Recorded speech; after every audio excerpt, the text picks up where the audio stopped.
Okay, so yeah, you mentioned in your lecture that there is indeed a boom in interest and in popularity of communication, but you've also indicated that that doesn't mean that quantity means quality.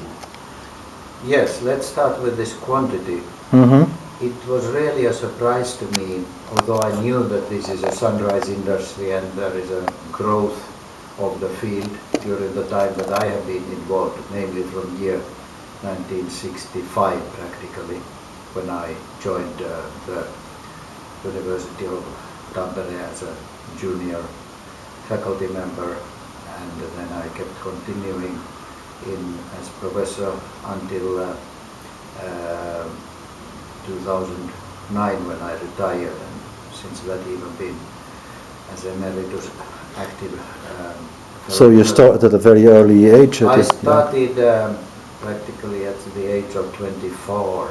I was a psychology major in Helsinki University, and I had been journalist in Finnish radio, so I had practical media work, and I had university, but not in media studies or communication, completely different, namely psychology, linguistics, philosophy, economics.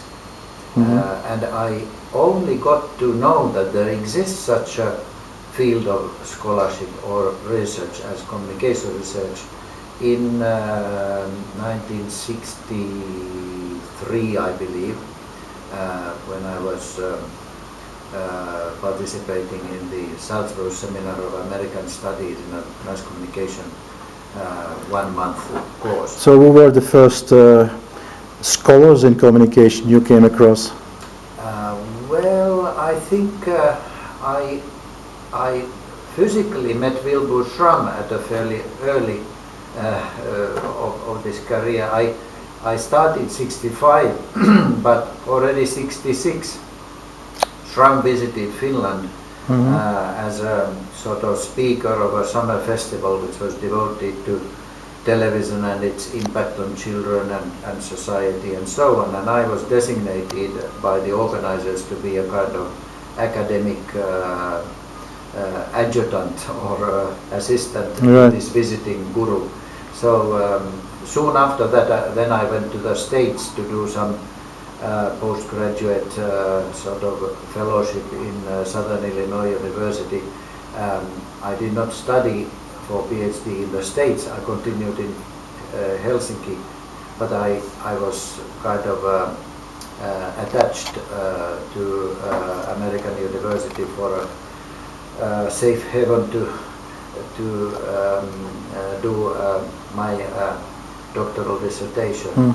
And there, during that time in America, I had a chance with the means of Finnish Broadcasting Company to travel around the country, and I met several people, including Paul Latzersfeld and even Harold Laswell, whom I interviewed together with also Bernard Berelson, that had prophesied the field to die. Yeah, the content analysis methodologist. Yeah. And I got direct access to many of these actors in the field, and I also made then an interview for Finnish radio, not so much as a scholar, as a journalist, of Marshall McLuhan in 67. That was a bit later then. That was a bit later, only 1 year later than 66. Yeah. Anyhow, in the mid-60s or second part of 60s, I was physically growing or swimming in this field, which was expanding already. I knew that it is expanding. And then when I came back and did my PhD and started as a professor in the 70s, I was witnessing the growth in my own university, in the rest of Scandinavia, in America and Europe and so on. But I never quantitatively realized how dramatic the growth was, especially in the 90s, 80s, 90s, and after the millennium it has continued. And I have this curve, maybe you can show Yeah. it. We can do that later, yeah. As an insert here.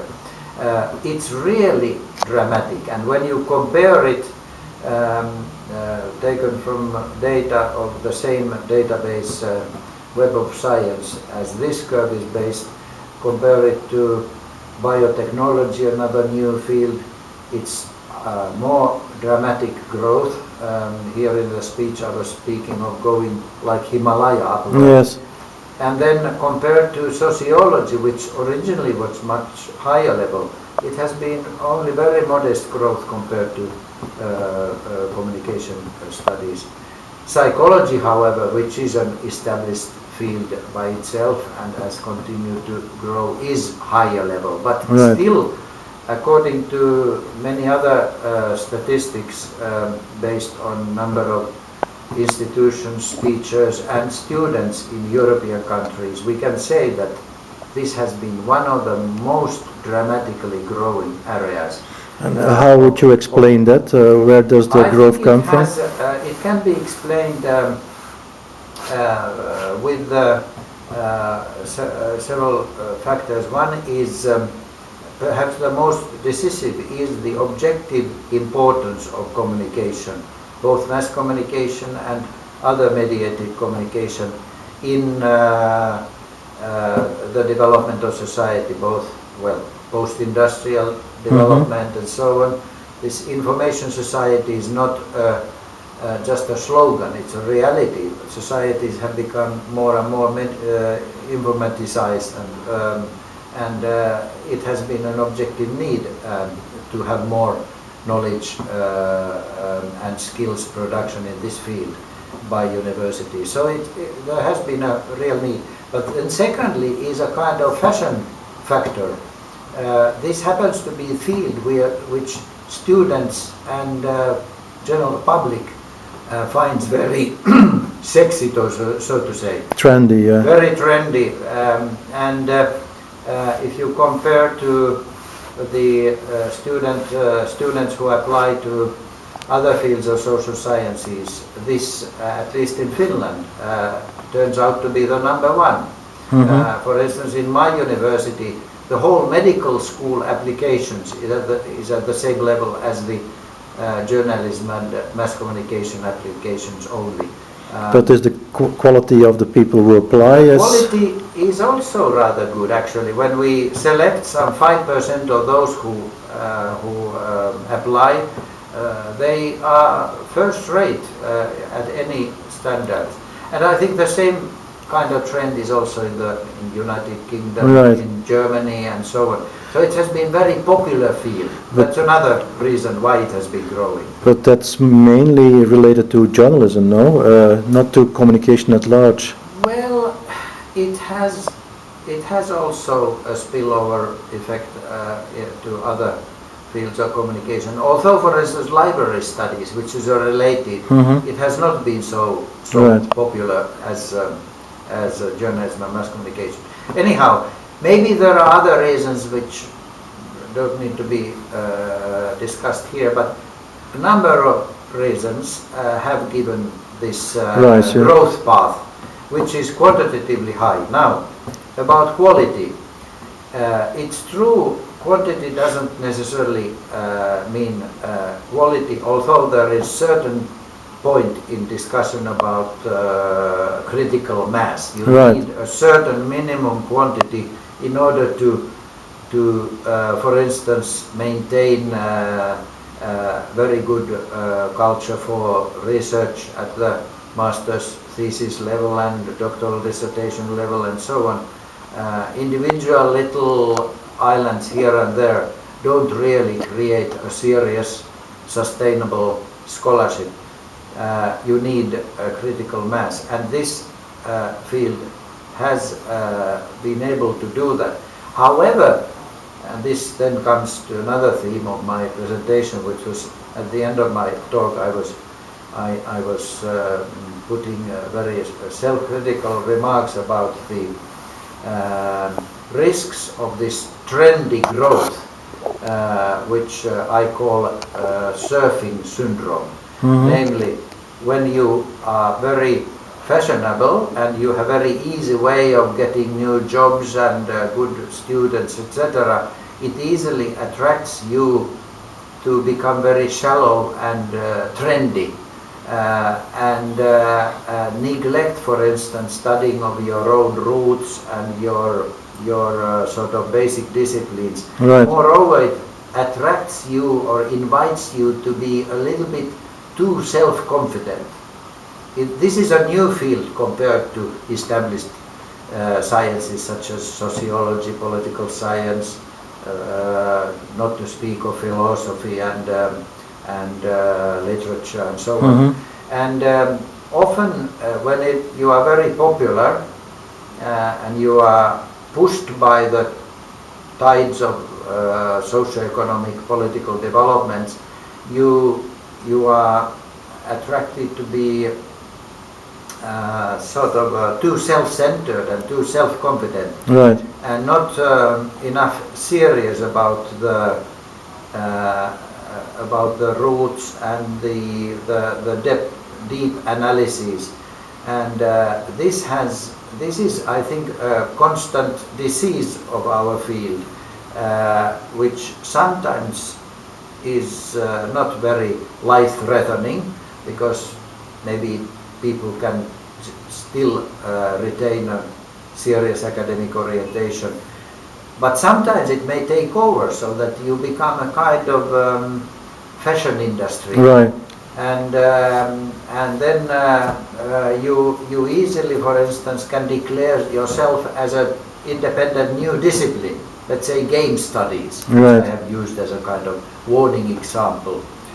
I regret if some game study people would feel this or feel offended, because there are brilliant scholars in that field also. But I just use that as an example of the kind of trendy new areas which easily gets both teachers, students and research grants, and which due to the mere fact that there is a concentration of people and institutional facilities in academia, declares itself as a science, Right. as a discipline by itself, and takes distance to other mother disciplines of communication or semiotics or literature or whatever, design sciences, and just declares itself to be, since we are so popular, since we are so powerful, multi-million projects, we are one of the main pillars of this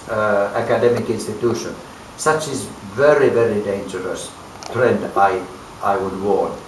And there are all kinds of risks which are threatening a healthy development of this field.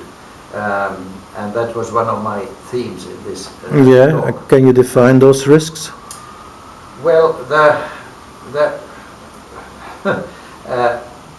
one risk is simply this sort of shallow, ahistorical view of what we are. Right.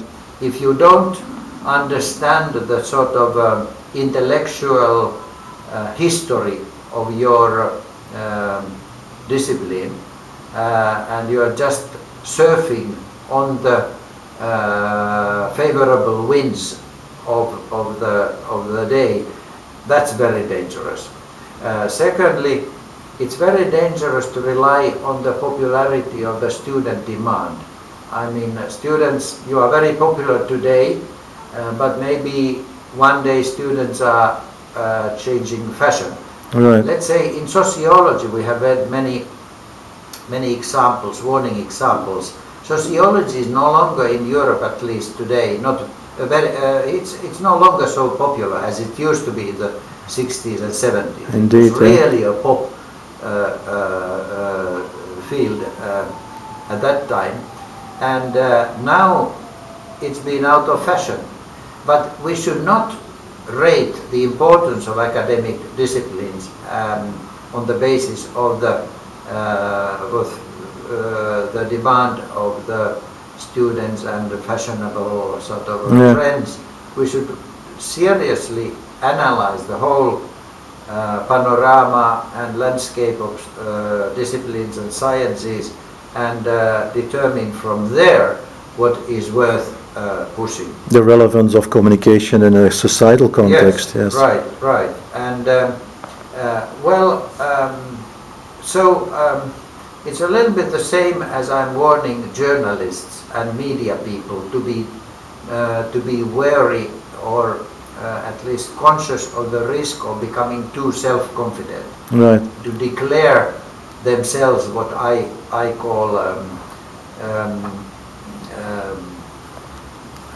fortress journalism syndrome, namely to become a kind of silo, isolate yourself from the rest of professions and so on, become too professional in a way. Yeah.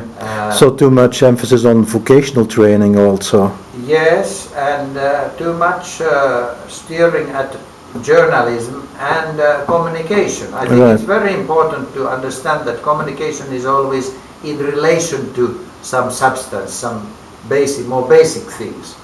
And therefore, for instance, in curriculum discussions, I always want to emphasize that you should not only in universities, in undergraduate anymore and in graduate level, only focus on communication. You should have something else in the total mix. So in a way you are pleading for a more European-based introduction to journalism or communication studies. Yes, on the other hand, in America they have had a very healthy rule of thumb saying that in undergraduate studies you should have only 25% journalism or vocational stuff, 75% liberal arts substance. That's the old doctrine. Nowadays it's been sort of watered down. It's rather 50-50 nowadays, mostly in undergraduate programs. There's a lot of shopping around possible. Yes, and this new technology, all this online journalism, whole cyberspace development, and the merging of both, print and this convergence of the media, all that adds tremendous pressure on the media, this education of communicators, which also demands more and more hours and credits for communication itself. But especially given such a pressure, it's important to remind of the other side, namely that we should not be too self-centered, incestuous communication people. So you basically argued, as you've done, that quantity not always equals quality, and at the same time you've made the argument that communication is part of a larger kind of disciplinary approach, so it needs to be up to a certain point interdisciplinary then. Yes. On the other hand, interdisciplinary is again a kind of slippery concept, because if you are too sort of much excited about all over the place, that easily leads you to be too much again surfing with you pick up this aspect of economics, you pick up that aspect of literature, that aspect of, you become a kind of eclectic smorgasbord scientist who is totally unaware of the substance of economics, but just picks up certain concepts and not grand theories, maybe medium sort of micro level things. And if this leads into a kind of interdisciplinary mix without any of the disciplines going into depth, that's very risky. And isn't that a characterization of our field? Thomas Kuhn, the famous philosopher or scientist of science, who has given us this concept of paradigm, and science is developing like sort of organisms which make metamorphosis through certain paradigm shifts at a certain time. So he has emphasized in a book which is not so well known, but very important, that you, in order to be interdisciplinary, you must know at least one discipline.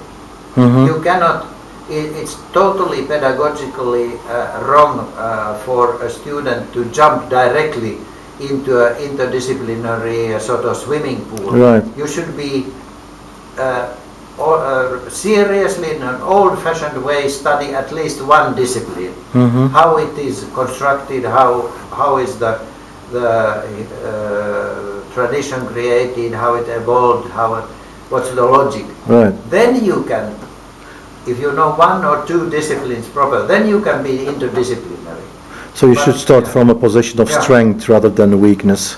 Yes, and I think also due to all these reasons, these hesitations about the disciplines, I tend to still today think that communication is rather a field than a discipline.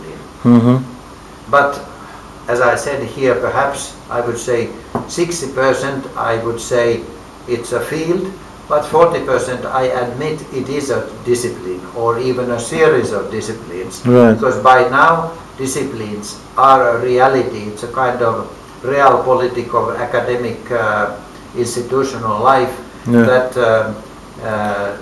subjects are developed around disciplines, and if in other fields disciplines are defined in a more loose and liberal way, then why not also in communication? Right.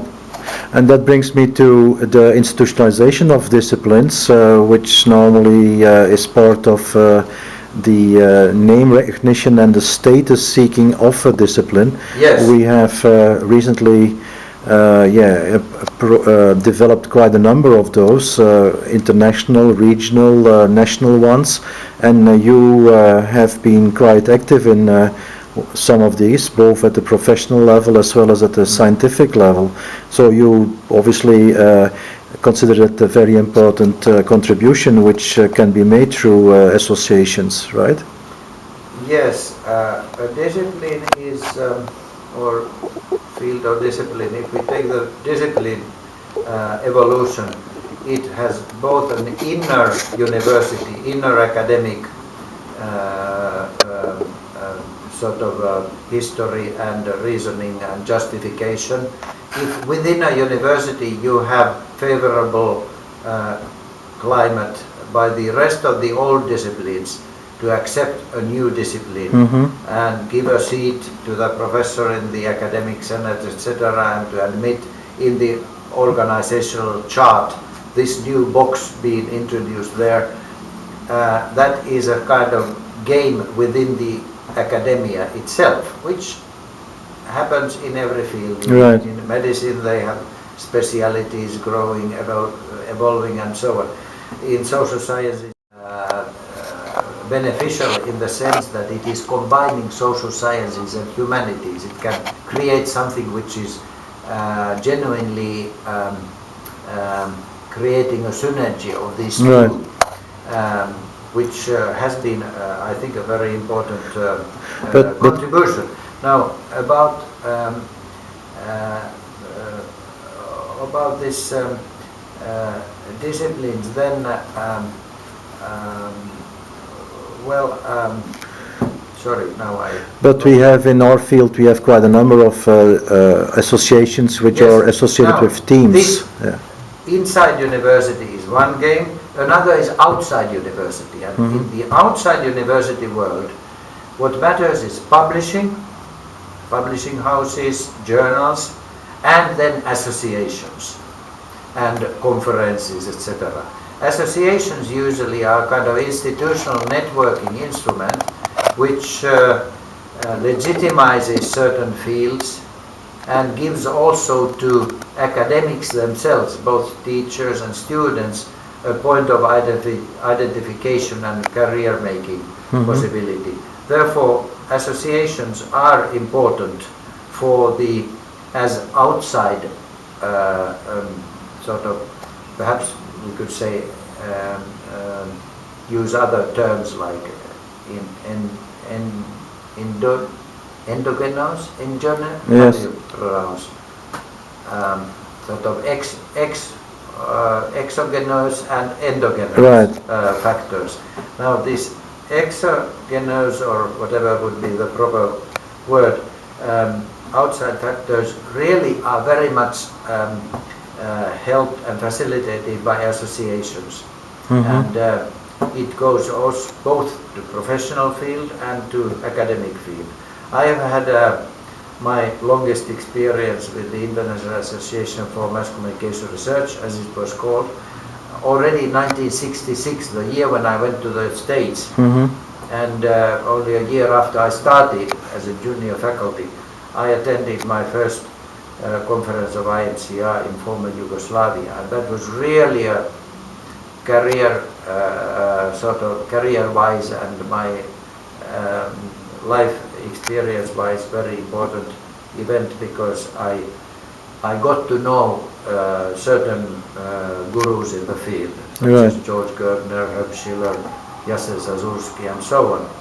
And ever since that meeting, I have attended every year, every second year, that association, and I joined also other associations, and I have seen this whole association life, which objectively, as I said, forms a kind of platform, a resonance for the outside legitimizing, facilitating factors for disciplines and fields to emerge, and to also to diversify, because there are new and, for instance, internet studies have created their own association, and it's helping internet studies nationally and university-wise to get legitimized. Game studies similarly, and so on. With all the reservations for these special disciplines, I still say that if there would be no international networks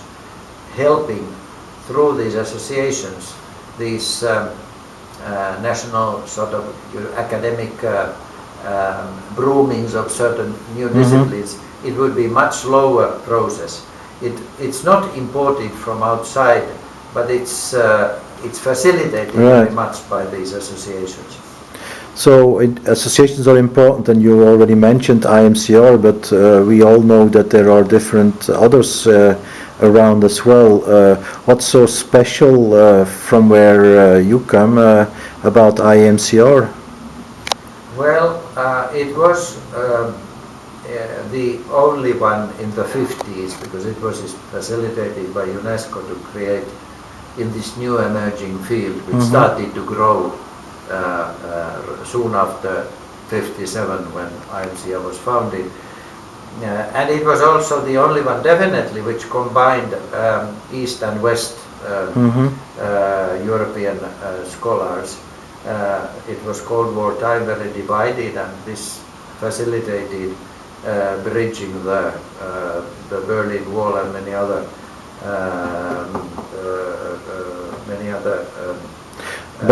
limits. So from its origins, it had a bit of an ideological bias built in itself, so to speak, while if you ask the more empiricist scholars among us, then they would say that's a bias you need to avoid, and therefore they would join another organization. True from the beginning.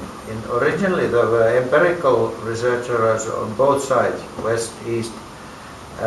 We had very serious Polish and Czech quantitative researchers at the Cold War time in the 60s, equally so as in America. Well, then of course one could not help that life was also academic life was divided between East and West, and it was biased to the sense, the origin of IMCR was biased in the sense that it wanted to be ecumenical, to combine both East and West, not only Western or not only Eastern, but combined. So I think it was very good ideological bias in that sense.